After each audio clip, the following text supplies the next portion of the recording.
Welcome to the Ask Weldon Show, episode 106, and today I'm going to answer your questions about League of Legends, or CSGO, or Overwatch, whatever. And the first question for today comes from Isaac Schutz, at Isaac Schutz, and they ask, I'm guessing this is a guy, so he asks, how do you avoid getting into the I can 1v5 mentality when ahead on champions like Diana, Riven, Quinn, etc.? Okay, so, the Huni syndrome, right? That's what he wrote, not me. Actually think that the best way to get over that is to understand your role in the team composition and to actually try to 1v5. So, hear me out. When I give advice for how people should improve quickly, I usually say to play assassins. The reason being that if you go in at the wrong time, you have one job, and your job is to kill, the priority target, and to do it in a spell rotation, or to survive from spell rotation till your next spell rotation, and to use your ultimate spell, which is usually on a long cooldown, as a way of dealing damage and engaging, and not necessarily disengaging, unless you're already snowballed and you can kill them in your standard spell rotation. So, as an assassin, it's really important to not get caught out, to go in at the right time, to not go in at the wrong time, to not blow your ultimate on the wrong target, to understand their composition and who needs to die, to understand your composition and who needs to not die, and all of these factors in order to make the right decision. It's a decision-making process, and it's really complex compared to other things like a peeling tank, where you just stand by your priority targets and you peel. The same kind of logic is true with these fighters. If you're not snowballed, or even if you are snowballed, you end up usually squishy enough that you can't 1v5, which means that you have to understand what your role is in a team fight. And to do that takes practice. It takes going in and knowing that it's the wrong time to go in, and going in knowing that it was the right time that you went in. And to do that, you have to do a little bit of, so I want you to 1v5, but what I want you to do is think beforehand, what is the decision I'm making here? I'm going to go in, what target am I going in on, why am I going in on them, etc., consciously ahead of time, and then do it, and then decide if that was right or wrong. So now you're not mindlessly 1v5'ing, right?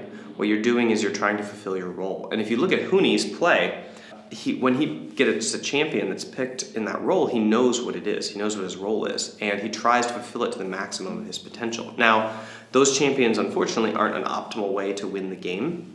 And so despite the fact that he tries to do his role as best as he can, a lot of times his team will lose because they chose to all in on a strategy that isn't necessarily the best way to win League of Legends. So, but that's not solo queue. Solo queue is totally different. So these strategies are viable at all levels of play, and you can use them to win with your team. So a lot of times, as a fighter, what you excel at are things like mobility and drawing pressure and outplaying the 2v1. Well, if you look at Huni, a lot of times what he does is he goes and tries to engage in a 2v1, and that leaves an outnumbered advantage on the other side of the map. The problem with solo queue being, of course, that if you're split pushing, your team can just get engaged on by 5 and you're not getting anything done. So they have to withhold their pressure until you draw pressure and then go in. So it's more of a problem of coordination, I think, that these champions are hard to pull off in their win condition. And so what happens is most people get frustrated with split pushing and they just go try to fight. Well, you can't team fight with this champion very well. You have to team fight differently with these kind of split pushing fighters. So what you have to do is just make sure that you're always thinking before a grouped team fight, this is suboptimal. So I'm going to enter in a suboptimal situation. Do they have a stronger team fighting comp than me because I chose this champion? Sometimes the answer is going to be no. They don't have a stronger team fighting comp than you because they also chose silly champions. And if that's the case, then you know that you just have to not die and at the same time deal maximum damage to priority targets and CC the correct people and look at your composition, look at their composition and say, is this the kind of situation where I need to be peeling, or where I need to wait for them to engage, or where we don't have a lot of engage and so I need to be the engage, or where I'm the follow-up and this other guy has to pull the trigger, or where I should flank them and go on the back line? Most of the time, by the way, the answer is you should be in a flanking position so that you can go on their back line and disrupt them. Just think. Just don't blindly engage. That is the key with these champions, is that you need to usually be the follow-up engage on the back line and from a flank position. And if you can't pull that off, then you have to really make better decisions than them in the fights. Next question is from Ray Tack, and they ask, I am quick to give up on games. How do I become a better player and improve my drive to try my hardest until the very end? You have to wire up your drive to something else. Essentially what you're saying is, I am driven to enjoy winning games and having fun in a relaxed way. So you do not want to try hard, and you do not want to lose games and have fun at that, or enjoy. Like, you don't want to take joy in losing games. You might not have yourself wired up for enjoying losing games, and that's totally fine. You don't have to. But if you want to improve your drive, then there's a couple things that you can do. One of them is you can create mini games out of the games that you're losing. So this is the first step. If you're losing a game, it no longer becomes let's win the game, it becomes let's kill this guy. When I'm losing games on Assassins, often I just try to practice my rotations and my engages from various angles, and I try to kill one target. So I pick the most priority target on their team that kind of happens to be the squishiest, and I try to find various ways of engaging on them and killing them. If you're a tank, then what you're looking for is like the perfect engage. So you're going to practice like waiting till your team's in just the right position and they're in just the right position, and then getting the engage on the priority target. And then you're going to lose the fight and lose the game. But at least you did your role, right? So that means you're going to flash out and hold your ult, because you know that 5 seconds later you want to use your ult to practice. And it's nice to be able to practice your flash ult, but if you're Hecarim and you get caught and you're in this we're going to lose the game kind of state, and you still want to get practice, then you should flash out and run away and wait to the right position, and then you have your ult 20 seconds later to actually engage with it. You know what I mean? So you have to kind of warp your decisions around the idea that you want to pick conscious practice scenarios and then do them. The other thing that you can do is start measuring yourself other than wins. So a lot of the frustration that comes with drive is that you essentially have one metric of measurement, which is, did you win the game or did you lose the game? And that isn't always the best way to measure growth. So it's better to say, like, this is the thing I want to get better at, and then go watch the replay and then make an assumption, or not an assumption, but make an evaluation. Did I get better at it or not? And then see that growth. And then you take joy in whatever game you have, winning or losing. So step one is to, create quests and mini games. And for that, you should follow Instagram.com/league coaching, because that's an Instagram account that I'm starting that is going to be posting these minigame goals, essentially, that you can do on any champion. We're going to go through and we're going to post them. And then for the second thing, which is to wire up your drive to a metric other than losing, that takes measurement and reflection. So you have to actually go watch your VODs, because you can't get a lot of stats out of the game right now. You can't look at the post-game analysis and say, how many times did I correctly group with my team? It doesn't come out. You have to look at the VOD and say, okay, I was working on grouping. Did I do it at the right time? Let's see. I shouldn't have grouped here because they were still split pushing. I didn't see them in the fog of war, so that was wrong. Oh, this is the perfect time to group. Look, they were about to try, but we got there first, so my instinct was right. And you can evaluate your decision making and say, it looks like I'm getting better at roaming, or it looks like I'm getting better at grouping at the right time, or looks like I'm getting better at pushing the wave to just the right amount and then running away like a chicken because I know that they're coming. Good luck. Okay, the next question is from Skinner Golf. And they ask, do you have players on TSM read books in their downtime based around strategy, like The Art of War, etc.? If so, why? No, I do not. It's too late. You should read those books when you're developing as a player and when you're forming the strategy of the game as a shot caller in the long term. I want to win on the weekend, and then I want to win in 4 weeks. So vague general practices of strategy that are general are not as useful as discussing the strategy of the actual game. So what we do, and the guys might remember this because we had homework, and it didn't go very well, but is that the homework that I would assign is to pick apart strategy in the game and to report on it. So to look for a specific thing in the game and to report on it to the team. And usually that's evaluation of like a certain teammate's role that they don't understand very well and how it fits in with your role. So such as jungle around vision, or top lane around vision, and pushing and pulling pressure on the map. And this causes the person who's doing it to understand their interaction more with that phase of the game, and also might even find some suggestions for their teammate. Usually not, though. Because usually the person who's actually playing that role feels those things instinctively already, and you might be able to help them conceptualize them and put them in words, but they already are kind of doing them in a way, instinctively. The homework that we did do was related around the implementation of strategy within the actual game and pulling out of like concepts that were game agnostic, so meaning they didn't matter in this game, in this game, in this game, but they transcend like MOBA, this League of Legends MOBA meta. Remember that the point of homework is not necessarily the evaluation or reporting part at the end, it's the doing it. So you need to construct the activity in a way that the activity is learning. It doesn't matter what the outcome is. Like it's like reading the books, right? Reading the book is the important part. Writing the book report is the important part. It doesn't matter if it's graded by the teacher. It's the process of learning that you're constructing when you create homework for your team, and it's not the outcome that has anything to do with the learning process. Like, you don't want to have your mid laner prepare a presentation about mid lane and then present it to the team, and the outcome is that the presentation teaches the rest of the team stuff. That's kind of useful. That's kind of like arduous and annoying for the mid laner, and not very useful for the team. What you should do is have the 4 teammates prepare a presentation about mid lane by examining mid lane, and then never present it at all. Because then they've all dug in and learned something and decided what they were going to say and made the presentation. And then they were actively learning instead of passively sitting and listening to their mid laner talk, right? So they went and found things. So think of like reversing the production and the result of learning materials or learning activities as kind of like a way to construct usable homework for League of Legends squads. The next question is from I Am a Mitten. What are the fundamentals of setting expectations for myself in a given domain? I want to fly, but as you can see, I'm a mitten. Okay, mitten. The fundamentals of setting expectations for yourself in a domain are as follows. A dream goal, step goals, and then the starter goals, kickoff goals. So here's how it works. Your dream goal is something that you have aspirationally that is both something that you actually believe you can accomplish and something that is so insane that you're like, I don't know if I can accomplish this. But it's very important that it's actually something that you're driven to do and not something that you made up and that you're like, haha, I'll never get that, but I'm just gonna say it randomly. You can tell when you're with a League of Legends team and they say on social media, I wanna win worlds, and they don't believe it. They're just saying it because they have to. And then there are people who say, I want to win worlds, and they're actually serious. They map their daily actions towards that ambition. So a lot of times what you see is people who don't believe the big goal, they'll hedge it. They say, I want to go to worlds. And that's more believable to them. They aren't lying to themselves.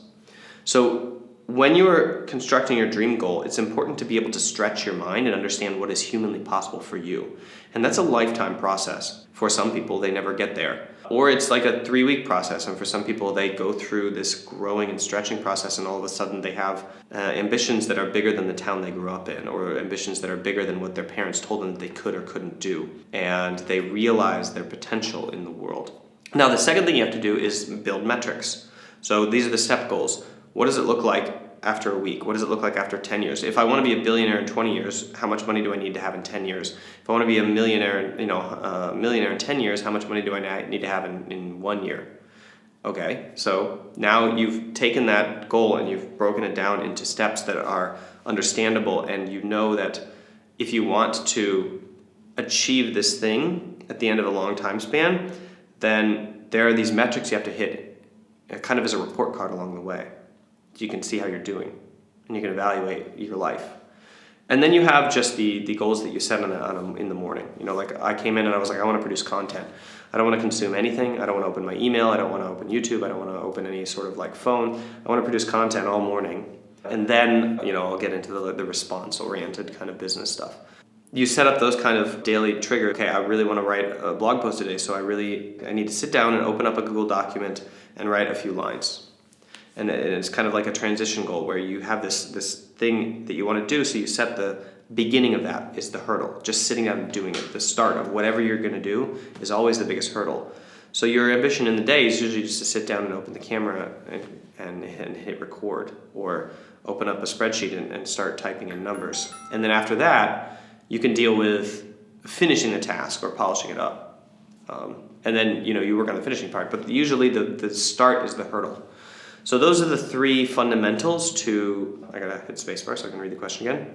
Those are the 3 fundamentals to setting expectations for yourself so that you can essentially conquer a given domain. Is you need the dream, you need the metrics, and then you need to be real practical about what you can do in a day and identify like the starting points of the key things you need to do and set those as ambitions and try to accomplish them. And if you don't, then they're not practical enough. Reduce the starting point to something that you can actually do, and then do it. Pino Crodino asks, I often feel numb and sleepy when playing League of Legends. Even if I sleep 8+ hours and after drinking coffee and exercising, any tips? Activation of your body is, maybe League of Legends is really just relaxing for you, dude. I don't know, like what makes you excited and intense and sweaty and stressed out and totally activated and testosterone charged neural stimulation? What is it that does that for you? Think of something in your life that is the state that you're in. Okay, now think of League of Legends, and maybe League of Legends is just a really relaxing kind of activity, and so when you play it, you're like, great, I'm gonna chill. And part of this is habitual, so you can change these things about yourself by habits. You know how, oh my God, I can't believe I'm gonna do this. Skinner, the psychologist Skinner, who trained a dog to respond to food by drooling, or a bell by drooling, because he was feeding him all the time afterwards. Oh God, I hate this psychologist, but anyway.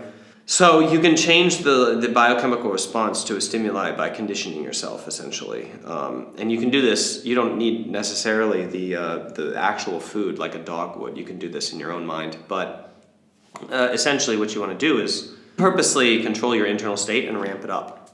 And you can do that if you do enough mindfulness training, or if you are good at ramping up your internal state, or if you listen to rock music or death metal or whatever, or if you start breathing a lot. Maybe you need to work on your breathing a bit and get a lot more oxygen in your body. It's going to just be like CO2 overload.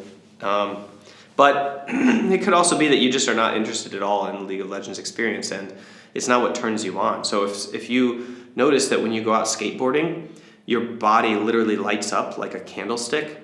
Candlesticks don't light up. Like a candelabra. Then maybe you should spend a majority of the time in your life skateboarding and less time in your life playing League of Legends, because it's more likely that you are going to accomplish some incredible feat on a skateboard with a GoPro and go viral and create a career off that than becoming a League of Legends pro if playing League of Legends relaxes you. Next question is from No Thing, and they ask, or Noth One, and they ask, advice on constructing perfect reality. I've already demolished the previous structure and laid the groundwork. Looks slippery though. Okay, this is a strange question, because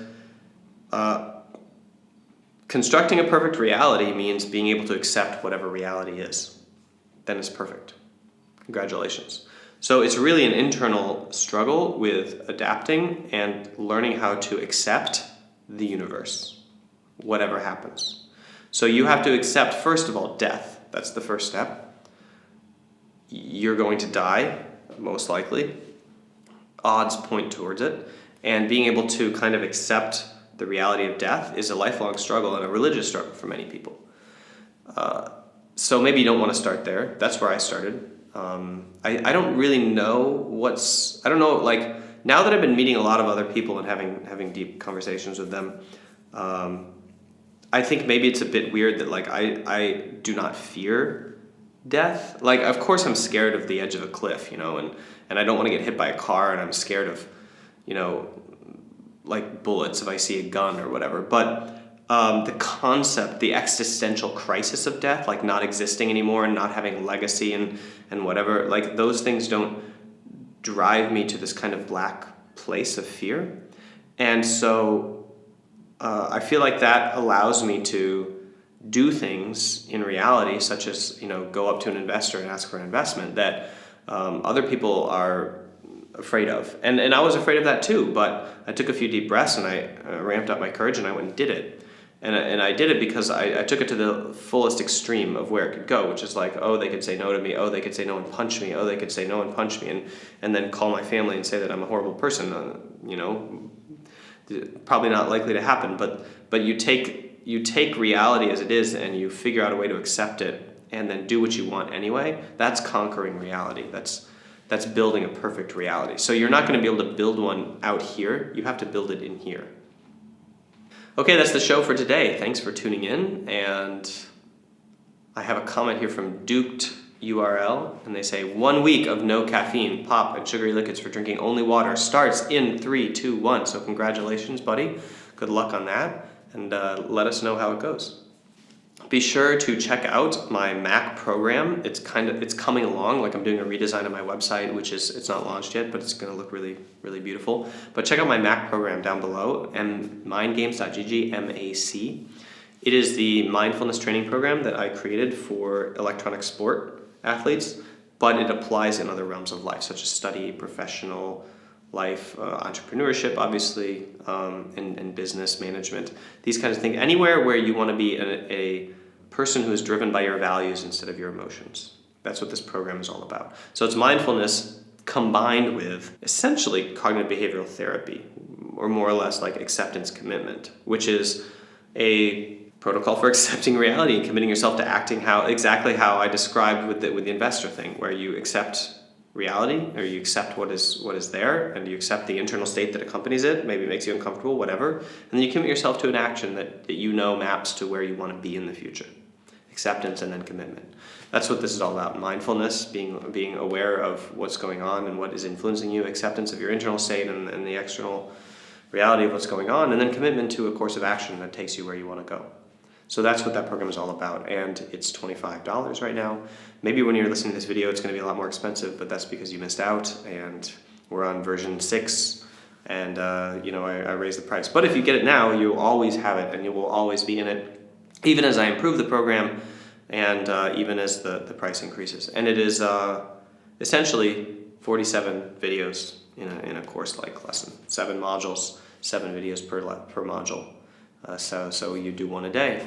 And it's a combination of a mindfulness practice, which starts at 5 minutes and increasingly lengthens throughout the 50 days of your work, and then a comment, and then a mini lecture kind of about the topic of the day in a very onion-like format. So my pedagogical style is we cover the concepts, and then we get deeper, and then we get deeper, and then we get deeper, right? So we start out like with the theory, and then we get more practical and practical as it goes on.